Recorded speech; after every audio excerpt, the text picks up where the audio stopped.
लक्ष्मी नगर में एक युवक को सड़क पर निर्वस्त्र करके पीटा जाता है और ये वही लोकेशन है जहां पर हम खड़े हैं। इसी लोकेशन से वो युवक भागकर आता है जब बदमाश उसे खींचकर लेकर जाते हैं और उसके बाद उसको सड़क पर पीटते हैं। और न केवल पीटते हैं बल्कि उसे निर्वस्त्र करते हैं और उसके बाद उस पर पिटाई करते हैं। और ये बताया जा रहा है कि ये जो पूरा मामला है वो जिम को खाली कराने को लेकर है, जिसको लेकर ये पूरा विवाद सामने निकल कर आया। हालांकि सबसे बड़ी बात है कि इस पूरे मामले में कहीं ना कहीं जो रीता जी हैं उन्हीं का बेटा है, हमारे साथ खुद मौजूद हैं। रीता जी, क्या ये पूरा मामला है और कौन से लोकेशन पर था जहां पर वो लोग बदमाश थार से आए थे? सर, ये मेरे घर के बेसमेंट का दरवाजा है, यहाँ पे हुआ है जो कुछ हुआ है। आप लोग यहाँ पर खड़े थे 2 तारीख को? हाँ जी, हम यहाँ पे खड़े थे। उसके बाद क्या हुआ? हम यहाँ 2 तारीख को खड़े थे तो एक थार में पिंटू यादव ना आया बंदा, उसने थार इतनी जोर से मारी, मेरे हस्बैंड वहाँ खड़े थे, मेरे हस्बैंड बच गए हैं। वो गाड़ी तो उसने मेरे हस्बैंड को ही मारी थी, लेकिन वो गाड़ी जाके दीवार में लगी और ये दीवार टूट गई। टक्कर मारी है, आप तस्वीरों में देखिए। पहले उन्होंने इसको तोड़ा और यहीं पर आप अपने हस्बैंड के साथ और बेटे के साथ खड़े थे। उसके बाद उन्होंने मेरे हस्बैंड को मुक्के मारना, चाटे मारना शुरू करते, मेरे हस्बैंड यहाँ पे गिरे आके। और उसके बेटे विकास यादव ने मेरे को इतना मारा, मेरे बाल खींचे, मेरी छाती पे भी हाथ रखा, मेरे पेट पे लात मार के मेरे को वहाँ गिरा दिया। उसका जब मैंने पलट के देखा तो मेरे हस्बैंड को घसीटते यहाँ से धक्का दे दिया पूरी सीढ़ियाँ। अब मैं आपको सीढ़ियाँ दिखा सकती हूँ, 15 सीढ़ियाँ हैं कम से कम। हम 51-52 साल के हम लोग हैं। इस एज में एक आदमी को आप भी समझते, जो पेशेंट है, उसे यहाँ से नीचे तक धक्का दे दिया। उसके सारे कपड़े उतार दिए, सारे कपड़े उतार के उसको बिल्कुल न्यूट करके रॉड से मारा, जिम की रॉड से मारा है उसको। मुंह सूज गया मेरे हस्बैंड का पूरा। कौन कौन लोग थे, क्या आप उन्हें जानती हैं जो पीटने वाले थे? कुछ लोग को जानती हूँ कि 15-20 लोग थे, मैं सबको तो नहीं जानती, शक्ल से पहचान पाऊंगी लेकिन वैसे नहीं। उसमें से एक तो पिंटू यादव था, विकास यादव था, शुभम यादव था और ओमकार यादव था, पवन था, पवन सिंह नाम है, आरएसएस का बंदा है। ओमकार बीजेपी का प्रवक्ता है। और वो ये लोग कहते हैं कि हमारे पास कानून व्यवस्था सब हमारी जेब में रहती है, क्योंकि हमारी बड़े बड़े नेताओं से जान पहचान है, हम कुछ नहीं कह सकते। कहता कि पुलिस थाने भी अगर तुमने कर दिया ना तो जेल भी जाऊंगा, अगर तो जेल जाके वापस आऊंगा और उससे ज्यादा अत्याचार करूंगा तुम पे। वीडियो में दिख रहा है कि पुलिस भी मौके पर थी और उसके सामने भी पीट रहे थे, उसके बाद वो फरार हो गए। सर देखिए, वो मैं नहीं जानती क्योंकि मैं यहाँ नहीं थी, मैं पुलिस हेल्प के लिए थाने गई। पिंटू का ये कहना है कि कोई कुछ नहीं कर सकता और मैं कहते जेल में क्या है, बेल पे बाहर आऊंगा फिर मारूंगा तुम्हें, तुम्हारी नस्ल खत्म कर दूंगा, तुम सबको बर्बाद कर दूंगा। विवाद किस लिए है, विवाद क्या था? वो कहता है जी मुझे अपनी सारी प्रॉपर्टी दो। नहीं तो अभी जो विवाद है, जो लड़ाई हुई, अभी तो फिलहाल है कि कब्जा कर रखा है मेरी प्रॉपर्टी पे इसने। हम खाली करने के लिए बोल रहे हैं तो वो लड़ाई झगड़ा कर रहा है।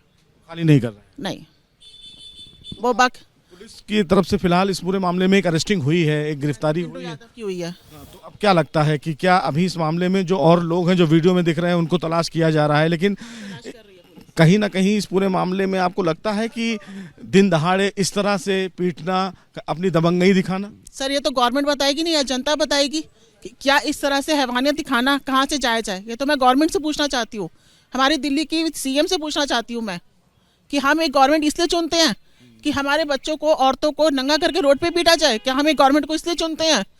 क्या है गुंडा राज है कि हम एक पॉश एरिया में रहते हैं? दिल्ली शहर है, सिटी है, ये राजधानी में अगर ये हो रहा है तो गांव देहात में या तो कोई बंदा सेफ ही नहीं है ना। फिर बगल में ही यहाँ से पुलिस चौकी भी है। हाँ जी, फिर भी डर नहीं?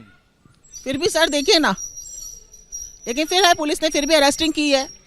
तो देखिए सीधे तौर पर ये वही लोकेशन है जहां पर ये पूरा विवाद हुआ और आप देख भी सकते हैं कि ये बैंक इनक्लेव लक्ष्मी नगर का काफी पॉश इलाका बताया जा रहा है, जहां पर थार से तमाम जो बदमाश हैं वो आते हैं और उसके बाद इसी जगह पर टक्कर मारते हैं। और आप देख भी सकते हैं कि जो गाड़ी का कुछ पार्ट है वो यहाँ आपको टूटा हुआ दिखेगा। ये देखिए, यहाँ पर टक्कर मारी जाती है और टक्कर मारने के बाद ये तोड़ दिया जाता है। और ये जिम है जहां पर रीता जी अपने हस्बैंड और अपने बेटे बासु के साथ खड़े होते हैं और उसके बाद उनकी पिटाई करने लगते हैं। निकाला इन्होंने, मेरे बेटा यहाँ नहीं था, उसकी कोई गलती नहीं थी, वो सिर्फ अपनी बाप की आवाज सुन के बाहर आया और वो अब 112 पे कॉल कर रहा था। सिर्फ एक बेटा अपने बाप को बचाने के लिए बाहर नहीं आ सकता, वो इनको देख के अंदर भागा तो उसे उसके घर के अंदर घुस के उसे घसीट के बाहर लाए हैं ये लोग। उसके अंदर पिंटू यादव था, शुभम यादव था, एक लड़का मनोज था जिन्हें मैं पहचान पा रही हूँ। तो सीधे तौर पर देख सकते हैं कि इस तरह से कानून व्यवस्था को ताक पर रखकर दिन दहाड़े एक युवक को न केवल यहां पर सड़क पर पीटा जाता है बल्कि उसे निर्वस्त्र किया जाता है और उसके बाद ये धमकी दी जाती है कि कुछ भी कोई हमारा बिगाड़ नहीं सकता। बड़ा सवाल यह है कि राजधानी दिल्ली में अगर इस तरह की चीजें सामने निकल कर आती हैं, जहां पर दिन दहाड़े लोगों को पीटा जाता है, तो ऐसे में सवाल खड़ा होता है कानून व्यवस्था पर, सवाल खड़ा होता है दिल्ली पुलिस पर। और ऐसे में यह देखना बेहद अहम होगा कि आखिर दिल्ली पुलिस इस पूरे मामले में जो और लोग फरार हैं उनको कब गिरफ्तार करती है। लेकिन सवाल वही का वही है कि बिना कानून के डर के ये बेखौफ बदमाश यहां आते हैं, थार गाड़ी से टक्कर मारते हैं, उसके बाद रीता जी पर अटैक करते हैं। इनके गाड़ियां खड़ी है उनकी, ये तीनों गाड़ियां इलीगली यहाँ पे खड़ी है उनकी। ये पिंटू यादव की गाड़ियां हैं तीनों। इवन अपने जमाई की गाड़ी भी खड़ी कर रखी है उसने, वो अपनी दोस्त की गाड़ी खड़ी कर रखी है उसने। और ये ताला भी लगा हुआ, ये आपका है? नहीं, उसी का है, वही लगा के चला गया ताला यहाँ से। और सर अब ये बताइए, जब तक बाकी लोग गिरफ्तार नहीं होंगे तब तक तो हमें डर ही है ना, कभी भी कोई भी कुछ भी कर सकता है। बेटा और आपका पति कहाँ? मेरे बच्चे कहाँ हैं मुझे नहीं मालूम, मेरे पति जो है वो मेडिकल सुपरविजन में है। तो बेटा भी डरा हुआ है क्या कुल मिला के? सर एक बात बताइए, एक जवान लड़का जिसकी 10 दिन बाद शादी है, आप भी समझ सकते हैं, एक जवान लड़के को आप यहाँ पे जिसकी 10 दिन बाद शादी है, आप उसके दिल पे क्या बीतरी होगी? तो सीधे तौर पर देखिए सवाल कई हैं और इसका जवाब दिल्ली पुलिस को देना है कि आखिर इस तरह के अगर घटनाएं राजधानी दिल्ली में होती हैं तो उसकी जवाबदेही किसकी है। गाड़ियां भी हटवाई जाए, नहीं तो गाड़ियों के बारे में वही आएगा, फिर हमें वो टॉर्चर करेगा। देखिए दिल्ली पुलिस से अरदास है, सीएम से भी ये मांग की गई है कि इस पूरे मामले पर एक बड़ी कार्रवाई की जाए। लेकिन मामला वही का वही है कि आखिर दिन दहाड़े एक युवक को न केवल पीटा जाता है, घर से बाहर घसीट कर लाया जाता है, उसे सड़क पर निर्वस्त्र किया जाता है, जैसा वीडियो सामने है। और ऐसे में सवाल यही खड़ा होता है कि आखिर इस पूरे मामले में वीडियो में जो लोग दिख रहे हैं उनकी गिरफ्तारी दिल्ली पुलिस कब करती है। वीडियो जर्नलिस्ट राजेश कुमार के साथ सुशील पांडे, एबीपी न्यूज, दिल्ली।